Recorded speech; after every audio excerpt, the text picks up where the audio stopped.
రామ్ చరణ్ గారి బర్త్డే సందర్భంగా పెద్ద చిత్ర యూనిట్ అయితే ఒక స్పెషల్ గ్లిమ్స్ అయితే రిలీజ్ చేయడం జరిగింది. సో దీనికి సంబంధించి మరిన్ని విషయాలు మనకు తెలియజేయడానికి మనతో పాటు ఉన్నారు ప్రముఖ రాజకీయ సినీ క్రిటిక్ భరద్వాజ్ గారు. నమస్కారం సార్. నమస్తే సార్. ఇప్పుడు చూసుకున్నట్టయితే రామ్ చరణ్ గారి బర్త్డే ఈరోజు, దీనికోసం పెద్ద యూనిట్ మొత్తం ఒక స్పెషల్ గ్లిమ్స్ అయితే రిలీజ్ చేయడం జరిగింది.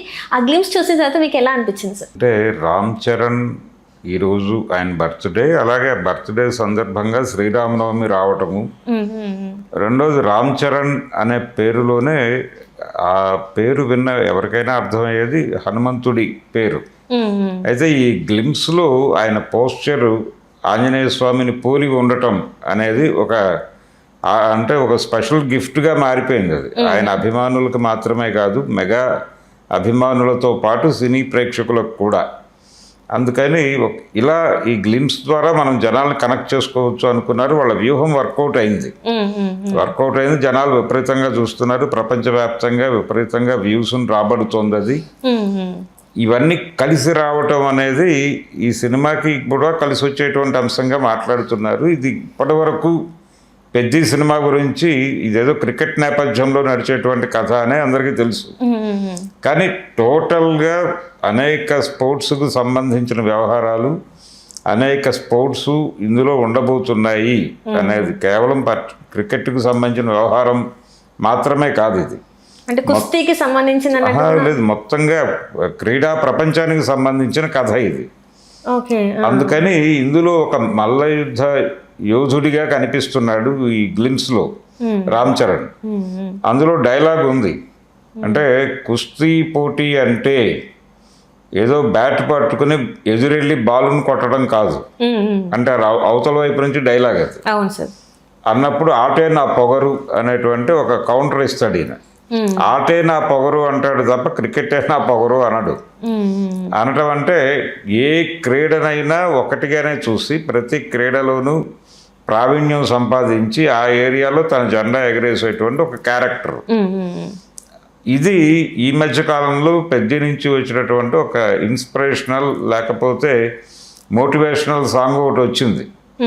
రెహమాన్ గారే పాడారు అది.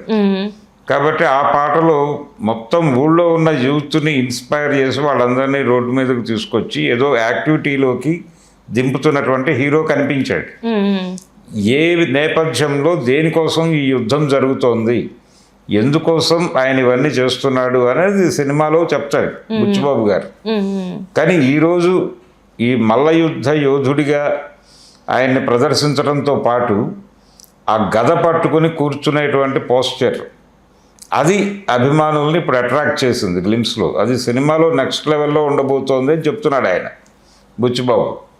కనుక ఈ లెవెల్ ఎమోషనల్ కంటెంట్ ఉంటుంది సినిమాలో అనేది చెబుతూ ఈ గ్లిమ్స్లో ఆయన బాడీ లాంగ్వేజ్ బాగుంది, ఆయన సాలిడ్ పర్సనాలిటీ బాగుంది. ఇవన్నీ పెద్ద మీద ఇప్పటివరకు ఉన్నటువంటి అంచనాలన్నీ నెక్స్ట్ లెవెల్కి తీసుకెళ్ళిన పరిస్థితి అయితే ఉంది. ఈరోజు ఆయన బర్త్డే సందర్భంగా రిలీజ్ చేశారు ఇది. నిన్న అభిమానులతో కూడా మాట్లాడాడు. ఆయన షూటింగ్ స్పాట్కి వచ్చాడు రామ్ చరణ్. ఆయన కంటికి ఏదో చిన్న గాయమైంది, దానికి సంబంధించి ట్రీట్మెంట్ కూడా అయిపోయింది. ఆ డాక్టర్ గారిని, ఆ ట్రీట్ చేసినటువంటి డాక్టర్ గారిని చిరంజీవి గారు అభినందిస్తూ ట్వీట్ చేశాడు. ఆయన డాక్టర్ని అభినందిస్తూ ట్వీట్ చేస్తే గాయం ఏదో పెద్దదే అనుకున్నారు అందరూ. పెద్ద గాయమేం కాదు, చిన్న గాయమే. ఆయన ఇమ్మీడియట్గా నిన్న సాయంత్రమే సెట్కి వెళ్ళిపోయాడు. షూటింగ్ మొదలైపోయింది, జరుగుతోంది. వాళ్ళు ఎట్టి పరిస్థితుల్లోనూ ఏప్రిల్ 30వ తారీఖు అనే డేట్ నుంచి డీవియేట్ కావడం లేదు.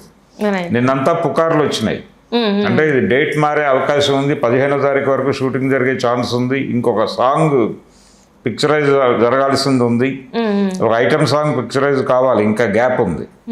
కాబట్టి ఇవన్నీ అయ్యేసరికి ఎలాగో 15 అవుతుంది. 30వ తారీఖు లోపు వీళ్ళు విఎఫ్ఎక్స్ ఇవన్నీ కలిపి చేయటం సాధ్యం అయ్యే వ్యవహారం కాదు.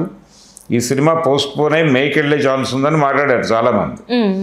ఈరోజు గ్లిమ్స్లో ఇలాంటి పుకార్లకు ఫుల్ స్టాప్ పెడుతూ వాళ్ళు గ్లిమ్స్లో మరొకసారి ప్రత్యేకంగా ఏప్రిల్ 30వ తారీఖు థియేటర్లోకి వస్తున్నామని ప్రకటించారు. కాబట్టి ఇప్పుడు జనాలకు ఉన్నటువంటి అన్ని రకాల కన్ఫ్యూజన్స్ తొలగిపోయినాయి. నిన్న రామ్ చరణ్ అభిమానులు శిల్పారామం వేదికగా సమావేశం అయ్యారు. వాళ్ళు మెగా యూత్ ఫోర్స్ అనేటువంటి పేరుతో ముందుకు రాబోతున్నారు. దీనికి సంబంధించిన వ్యవహారం, నిర్మాణానికి సంబంధించిన గొడవ ఒకటి జరుగుతోంది. దీంతో పాటు కొంతమంది కీలకమైనటువంటి ఆయన అభిమాన సంఘాల్లో కీలకమైన వ్యక్తులు ప్రత్యేకంగా వెళ్ళి ఆయన్ని పెద్ద షూటింగ్ గ్యాప్లో కలిసి వచ్చారు. ఆయన గాయం తగ్గుముఖం పట్టింది, ఆయన షూటింగ్లో పాల్గొంటున్నాడు అనడానికి నిదర్శనమే ఆ ఫోటోలన్నీ.